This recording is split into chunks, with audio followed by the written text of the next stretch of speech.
अरे हम तो घूमने आए हैं। देखो हम लोग आज जंगल में जा रहे हैं घूमने के लिए। आप लोगों को भी आना है तो प्लीज जल्दी जल्दी आ जाइए जंगल में घूमने के लिए। ये हमारे साथ अरविंद भैया भी हैं। देखो जी, देखो इधर देखो, गाड़ी घुमाओ, गाड़ी घुमाओ। हम लोग जंगल में जा रहे हैं घूमने के लिए।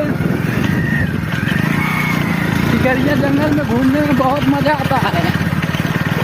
आपको अभी हम शेर दिखाते हैं जंगल में शेर कैसे रहते हैं।